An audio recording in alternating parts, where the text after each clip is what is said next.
তেওঁ তেতিয়া কৈছিল এই মণিহাৰ আমাৰ ইচ্ছাতে না, সেইটো বহুত ওপৰত, কিন্তু তাৰ বহুত তলত থাকিব মোৰো আজি তেনেকুৱা এটা ধাৰণা হৈছে যে এই মণিহাৰে মোক নোহোৱাই আৰু তথাপি আপোনালোকে মোৰ মাজত কিবা এটা দেখা পাই এই কথাটো আগবঢ়াইছে আৰু তাৰ কাৰণে মই বৰ আনন্দ পাইছোঁ। আপোনালোকে জানে যে বাণীকান্ত কাকতি খুব সহজ সৰলভাৱে বাস কৰিছে, জীৱন যাপন কৰিছে। তেওঁৰ আনকি যিটো কোট এই তাতে কৰিছে, এইখিনি ফটা তেওঁ গমেই নাপায়। অৰ্থাৎ তেওঁ কি পিন্ধিছে, কি খাইছে, সেইটো লৈ তেওঁ সিমান সংশ্লিষ্ট নহয়, কনচাৰ্ণ নহয়। কিন্তু তেওঁ জীয়াই থাকে আৰু তেওঁ এটা সাধনা কৰে, ডাঙৰ সাধনা।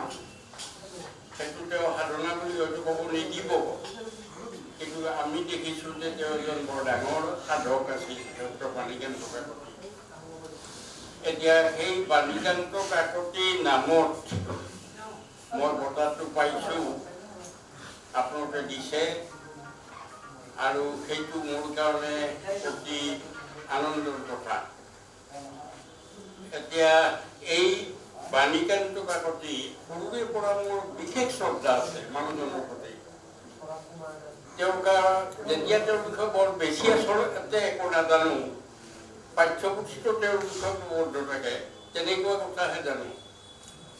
কিন্তু তেনেকুৱা অৱস্থাতো ডক্টৰ কাকতি যে বৰ ডাঙৰ মানুহ আছিল, ডাঙৰ পণ্ডিত আছিল, ডাঙৰ সাধক আছিল, সেইবিলাক কিন্তু বুজিছিলোঁ।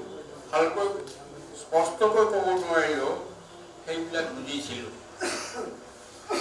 ডক্টৰ প্ৰফুল্ল গোস্বামী তেতিয়া ডেকা ল'ৰা, বাণীকান্ত কাকতি সকলোৰে শ্ৰদ্ধাৰ যথেষ্ট বয়সস্থ লোক, কিন্তু সেই প্ৰফুল্ল গোস্বামীৰ লগত বাণীকান্ত কাকতিয়ে তেখেতৰ ৰিহাবাৰীৰ ঘৰৰ পৰা খোজ কাঢ়ি কাঢ়ি জোৰাবাট পায়, 3মান বজাতে ওলায় আৰু খোজ কাঢ়ি কাঢ়ি এই ডেকা ল'ৰা প্ৰফুল্ল গোস্বামীৰ লগত জোৰাবাট পায়। জোৰাবাটৰ দুয়ো ঘামৰ ওপৰত অলপ বহে আৰু তাৰপিছত উঠি যোৱা ভাগৰখিনি পৰোৱাৰ পিছত আকৌ দুয়ো ৰিহাবাৰীলৈ ঘূৰি আহে। গতিকে এই অতি সাধাৰণভাৱে থাকে, কিন্তু সেইজন মানুহে আকৌ এজন লিজেণ্ডাৰী ফিগাৰ,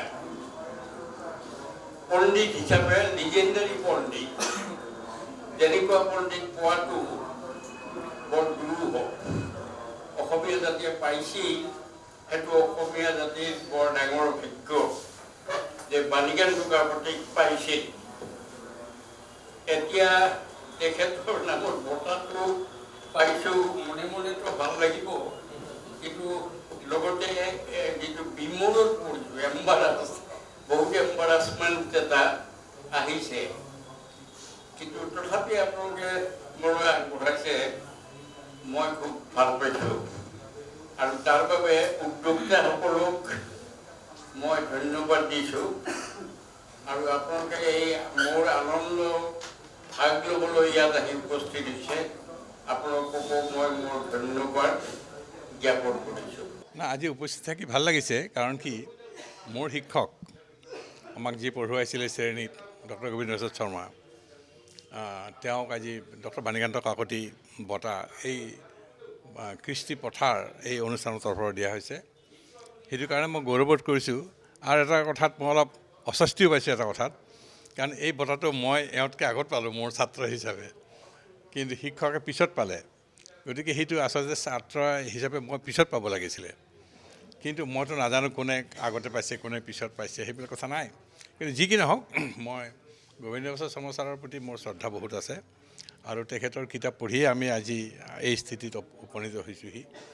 আৰু গোবিন্দ প্ৰসাদ শৰ্মা ছাৰ ইংৰাজী সাহিত্যৰ ছাত্ৰ, গতিকে আমাক তেওঁ শ্ৰেণীত ইংৰাজী সাহিত্যই শিকাইছিলে। আৰু তেখেতৰ যখন থেচিছখনৰ ওপৰত কিতাপ আকাৰত ওলাইছে, আৰু যদিও তেওঁৰ বিষয়টো আছিলে ইণ্ডো এংলিয়ান নভেল, ভাৰতীয় লোকসকলে কেনেকৈ ইংৰাজী উপন্যাস লিখে, সেইটোৱে তাৰ বিষয় আছিল। আৰু এবাৰ ছাৰে মোক এটা লিখিব দিলে যে তুমি এটা তাৰ ওপৰত এটা ডাঙৰকৈ এটা ভালকৈ লিখা। মই লিখিছিলোঁ সেইটো ছাৰৰ গোটেইখিনি কথাৰ ওপৰত। আৰু ছাৰৰ এটা ডাঙৰ কথা আছে কি যে তেওঁ বৰ্তমান অসমীয়া উপন্যাসৰ যিখন ক্ষেত্ৰ আৰু অসমীয়া আপোনাৰ জীৱনী সাহিত্যৰ যিখন ক্ষেত্ৰ, এই দুখন ক্ষেত্ৰত ছাৰৰ এটা বৃহৎ অৱদান এটা আছে। আৰু এতিয়া নতুন প্ৰজন্মই কলেজ শিক্ষকে হওক বা ছাত্ৰই হওক বা গৱেষকে হওক, সেই দুখন কিতাপৰ ওপৰত নিৰ্ভৰ কৰি তেওঁলোকে উপন্যাস সাহিত্যৰ ওপৰত লিখা মেলা কৰে আৰু জীৱনী গ্ৰন্থৰ ওপৰত লিখা মেলা কৰে। গতিকে আজি ছাৰৰ এই বঁটাটো ডক্টৰ বাণীকান্ত কাকতি বঁটাটো ছাৰে লাভ কৰাৰ কাৰণে মই নিজে খুব গৌৰৱবোধ কৰিছোঁ। বাণীকান্ত কাকতি আচলতে এটা বৰ বিৰল প্ৰতিভা। অসমীয়া মানুহৰ মাজত যে বাণীকান্ত কাকতি আহিছিল, সেইটো ভাবিলে এতিয়া এক প্ৰকাৰ বিস্মিত হওঁ যে আমি জন্ম দিছিলোঁ অসমে। আজি তেখেতৰ নামত এইটো অনুষ্ঠান হৈছে, তাতে নিমন্ত্ৰণ পাই দুখৰ ক'ব পাৰিছোঁ মই নিজেই খুব ভাগ্যৱান বুলি ভাবিছোঁ। নিশ্চিতভাৱে এইটো এক বিশেষ মুহূৰ্ত আমাৰ কাৰণে।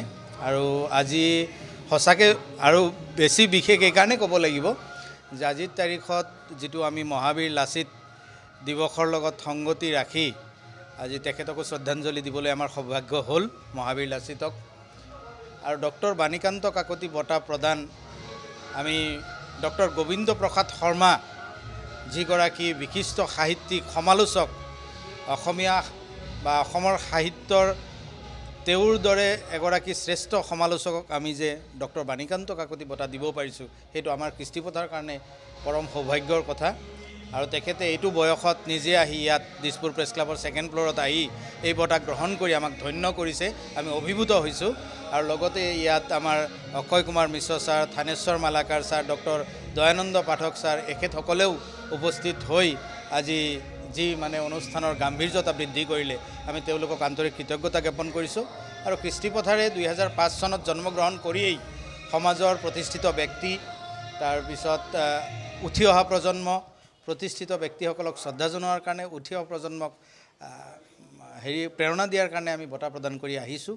অসমীয়া ভাষা সাহিত্যৰ আগুৱাই লৈ যোৱাৰ কাৰণে, যৎপৰোনাস্তি অৱদান আগবঢ়োৱাৰ কাৰণে আমি বিভিন্ন কিতাপ আদি পাব্লিছ কৰি আছোঁ। 10 বছৰৰ পৰা আমি কৃষ্টি নামৰ এখন বাৰ্ষিক কাব্য সংকলন আমি প্ৰকাশ কৰি আহিছোঁ। 6 বছৰৰ পৰা আমি অসম বংগ মৈত্ৰী সন্মিলন কৰি আছোঁ। এনেধৰণৰ অসমীয়া ভাষা সাহিত্যৰ ওপৰত আমি বিভিন্ন ছেমিনাৰ কৰোঁ, কবি সন্মিলন কৰোঁ, বিভিন্ন অনুষ্ঠান হয় আমাৰ। আমি 5 গৰাকী সাংবাদিকক আমি সম্বৰ্ধনা জ্ঞাপন কৰিছোঁ। পুলিন্দ্ৰ শৰ্মা, ৰণ্টু নেওগ, ভুৱন চেতিয়া, তাৰপিছত কি কয় অৰূপ চক্ৰৱৰ্তী, তেনেধৰণে 5 গৰাকী সাংবাদিকক আমি সম্বৰ্ধনা প্ৰদান কৰিছোঁ।